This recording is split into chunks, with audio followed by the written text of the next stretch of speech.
Hi everyone, it's Laura here, and in today's video I'm going to share with you a Christmas card that I created with products from the latest Studio Katia release. This card is part of a blog hop with giveaways, so check out the link in the description box down below for all the details if you're interested. Today's card came together pretty quickly. I started by die cutting some watercolor cardstock with the Darling ribbon and frames dies.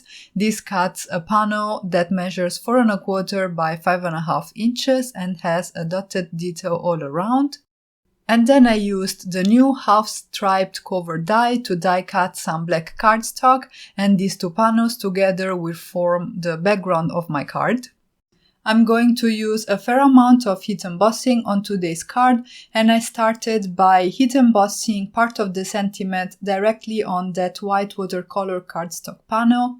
I first laid down all the elements in my card design so that I knew exactly where to place that merry sentiment, and then I'm going to go ahead, stamp it with my scrapbook.com embossing ink. And because I'm using my Mini Misty, I can go ahead and stamp my word Merry a second time so that I'm sure that it's nice and crisp. I'm going to coat it with some Wow Rich Gold embossing powder, and then I'm going to use my heat gun to heat set the powder. I also completed my sentiment by heat embossing the word Christmas. This is another stamp in the Poinsettia border set by Studio Katia. And I embossed that with some more gold embossing powder on black cardstock. I put those panels aside and then I started working on my images, which are also part of the Poinsettia border by Studio Katia. I wanted to do some heat embossing over these images too, but because I wanted to be coloring them with my alcohol markers, I decided to first stamp them with a light gray ink, color them, and then heat emboss them. And the reason why I didn't want to color my heat embossed images after heat embossing is that I didn't want to risk ruining the nibs of my markers. So I went the safe way and I first stamped my images with a light gray ink. I colored them with some traditional reds and greens, and then I went ahead and heat embossed the images. So the crucial thing is that I did not remove my stamp from my Mini Misty, so I left it in place, and this way I can go ahead once I'm done with the coloring, place my paper where it was and do my stamping and heat embossing afterwards. You will see exactly what I mean once I'm done coloring and we get to that part of the video, but I also wanted to say that the reason why I chose a light ink to stamp my images is that I didn't want to risk any stamped lines to show through the embossing powder, or rather, if I hadn't positioned my stamp exactly in the same place, then I would have maybe some black lines showing next to my embossed lines, and I wanted to avoid that. So again, I chose the safe option and I stamped my images with a light ink. As for the coloring, as I said, I'm using my Illustrator markers. For the petals, I used DR7, DR2 and CR6. I'm adding my shadows at the base of the petals with my DR6, blending those out towards the center of the petals with my DR2, and then finally filling the highlight with the CR6 marker. I'm doing some pretty quick coloring here. I am not worrying too much about getting a perfect blend between my shades, partly because if there is some texture in the coloring, I feel that this would add to the flowers and the leaves, and also because we're going to do some heat embossing on top, and the embossing powder will be the star of the show, so I don't have to spend a ton of time on my coloring. I'm going to skip part of the coloring for the flowers because I feel like you don't need to watch the entire process. Do let me know if you would have preferred otherwise, but I'm going to skip ahead and show you some of the coloring for the center of the flowers and the leaves.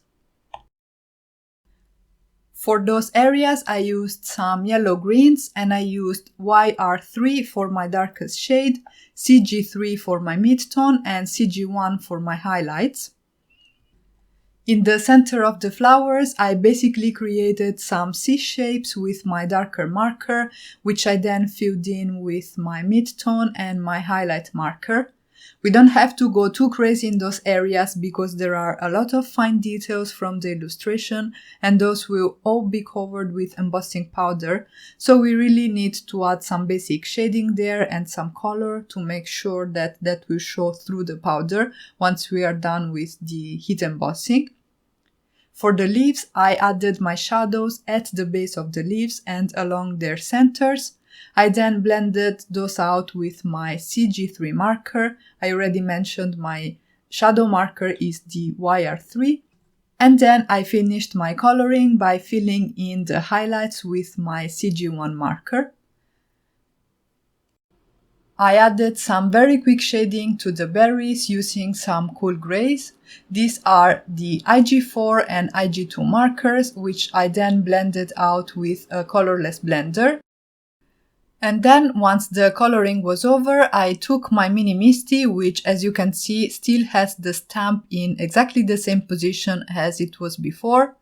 I positioned my paper where I had it originally, so I tacked it against the bottom right corner of my Mini Misty, and then I used my clear ink by scrapbook.com to stamp over the image again, so that I could coat it with gold embossing powder and heat set it with my heat gun to create these beautiful golden lines around my image.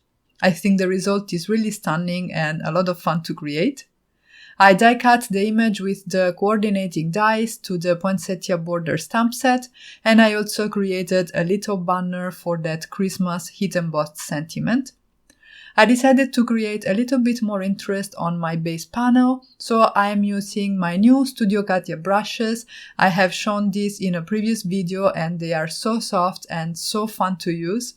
I'm using them to blend my Harmony inks by Spectrum Noir. I first added a coat of Misty Morning and now I am coming in with some baby blue to bring a little bit more color to this background.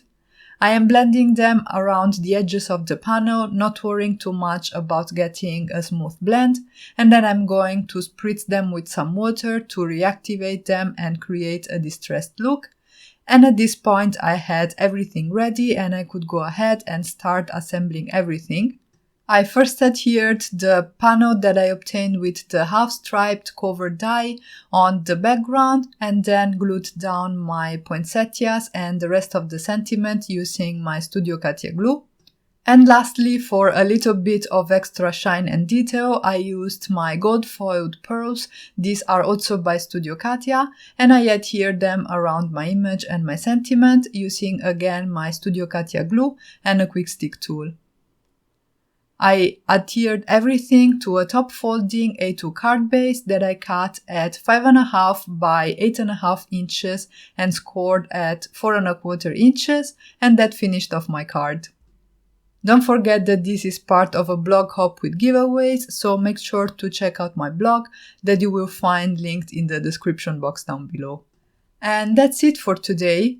If you guys enjoyed this video, make sure to give it a thumbs up and leave a comment in the comment section down below. This helps my channel a lot.